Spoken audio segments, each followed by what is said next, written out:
Hi, this is Melanie for Pardesi Reviews, and I'm here to do a review of the Telugu film Majili.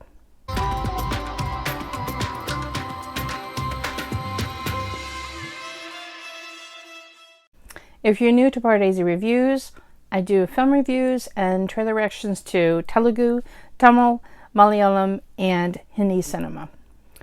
I missed Majili when it came out in theaters. I usually try to catch Naga Chaitanya's movies. I do enjoy him, although his last one, oh my god, that one, what was it called? Son-in-law or mother-in-law? That one I did not like. But this is his first pairing with his wife since they got married.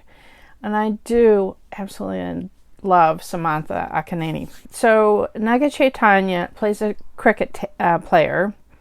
And it's a 2-heroine film.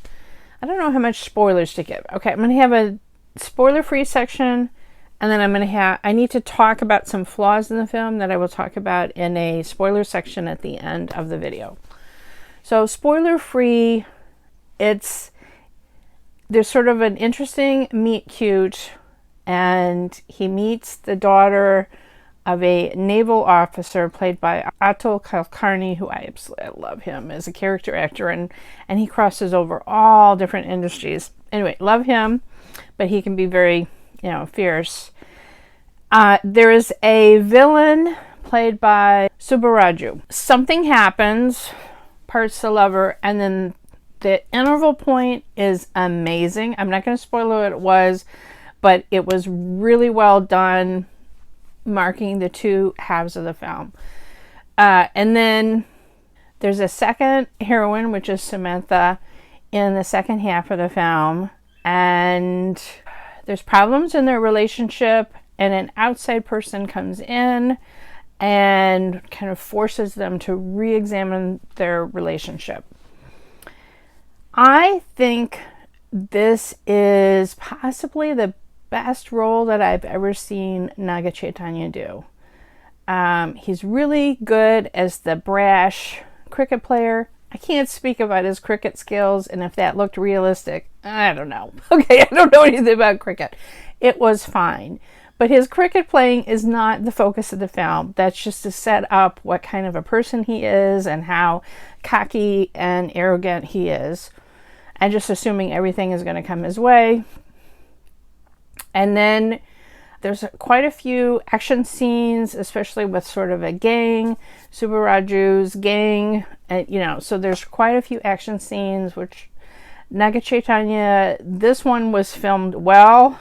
His last films, the fight scenes were laughably filmed, where you could really see that he was, throwing the punch and completely missing, and Samantha Prabhu, I think she's only getting better and better and better. She doesn't come on screen until the second half of the film, and it's completely her film. Like, you just, it's supposed to be Naga Chaitanya's, but your heart just goes to her character. And I'll be honest with you, I was teary-eyed and crying through most of the second half, because all that I could think about as I was sitting there was all the hardships that she had gone through, how she had lived without the affection that she deserved. I'm getting choked up just thinking about her character. I was so rooting for her, and she just, like I said, she just took over the screen. But also Naga Chaitanya he excelled in the second half, where he's playing an alcoholic, and he just, his in the beard, if you see the pictures with the beard, and he just really, I wasn't seeing Naga Chaitanya the star. I was seeing Purna the character. Like, he really had me, here's this married couple, we've seen so many pictures of them, and I was completely seeing these characters. Not, and I just think, especially the second half, it was some of the finest acting that I've seen him do. But he still cannot match his wife. Oh my gosh, she's so good. Ramesh Rao plays Naga Chaitanya's father. I really enjoy him. He's very caring in this one. I just really enjoyed. He was supportive while nagging a little bit. He was really good. Posani Krishna Murali has a key character role. Instead of just, sometimes he has very small comedic character parts. In this one, he has a much more expanded part. And I really liked him in this film very much. The first half love interest, I don't think I have seen this actress before. Divyansha Kaushik.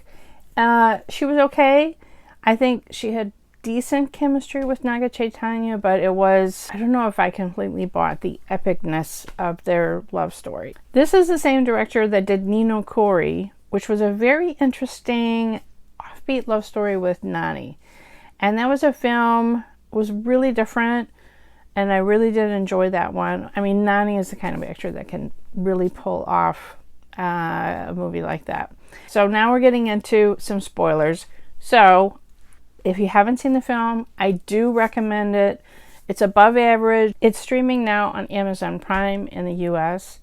And I do recommend this film. It has a lot of heart to it and a very satisfying ending. Let's just put it that way. Okay, if you haven't seen the film, stop here.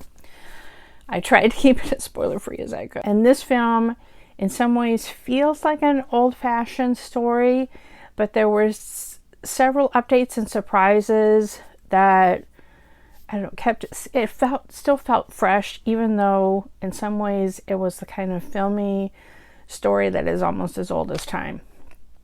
I enjoyed the first half, but I was really engaged in the second half, and I was crying for most of it. I was so invested in Samantha's character. I love the title, A Part of the Journey, which I'd never heard of that word before. We don't have a similar word, just one word. It's like the leg of the journey or the part of the journey. So I really like that, and it's a perfect title for this film because his young romance that he's so fixated on, his one big love, was only part of his life journey. I was very invested in it in the moment and just so devastated for Shivani's Samantha's character. And then when the film ended, I thought about some of the flaws. And some of the holes were, there was all this setup with Subbaraju's villain, Busan. There was all these fights and whatever.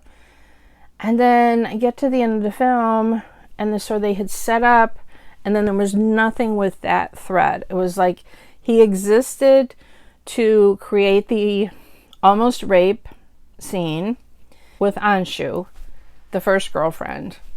And, you know, no one believes her and whatever, and everyone thinks that she has gone too far with Purna, Naga Chaitanya's character, because of the clothes that she left when she ran out of there and everything. So they set it up so he was there for that, and then his gang was there to taunt her Anshu's daughter. And so part of the problem is I'm thinking about Purna being an alcoholic and not being able to get over his first love for 13 years. Like, oh my God. If it had been like 2 years. So it was all set up because the daughter had to be old enough to be in cricket school. Like, she couldn't be 6. She couldn't be 5. She had to be 13. So all this time has passed. So when we were beginning for that second half of the movie, I'm like, okay, a couple of years have passed. He's still drinking, whatever, they're young marrieds. And then I'm like, what? Separate bedrooms, 13 years? Ay, ay, ay. So then I felt like, okay, Samantha's character is a doormat. She's been living with this for 13 years and just serving him food and sleeping in a separate room and just being happy and to serve him and waiting for him to wake up. That was hard. When I thought about that after the movie was over, I'm like, ugh, I didn't really like how long that she had suffered. That was really hard to think about. And it was all because we had to have the daughter be a feisty teenager, right? So I did like, it sort of reminded me of, there's an old American Disney film called The Parent Trap, and it's these teens trying to get their parents together who've been separated. They're twins, so it was remade with Lindsay Lohan. I'm talking about the original, but anyway, it sort of made me think about that, where you have this young teen girl trying to, no, you have to sit together, no, you have to serve her, no, you didn't smile, you know. And I did like all of those interactions, and the ending was just so sweet, because it's true, because she thought all these gestures of affection, she could live with him just ignoring her, but then when she thought everything was fake and she loved him so much, it just hurt too much, and I could understand her wanting to leave. I mean, but then I come back to, okay, he only woke up and noticed her when he heard his first love was dead. So, I don't know. It's just something about him not being able to move on for all that time, while in the abstract, it's all romantic. And then in the reality, I'm like, that's horrible. That's absolutely horrible for her. Anyway, overall, I did enjoy the movie. I just kind of wonder, like, okay, what happened with the goons at the end?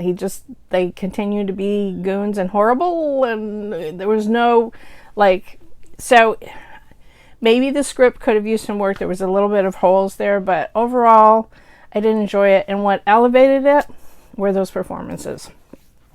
Really interested to what you thought about this movie, and what you liked about it, maybe what you thought didn't make sense about it. Please let me know in the comments below. Follow me on Twitter at PardesiYT. Subscribe here to Pardesi Reviews, and if you hit the bell when you subscribe, then you'll get a notification whenever I have a new trailer reaction or film review.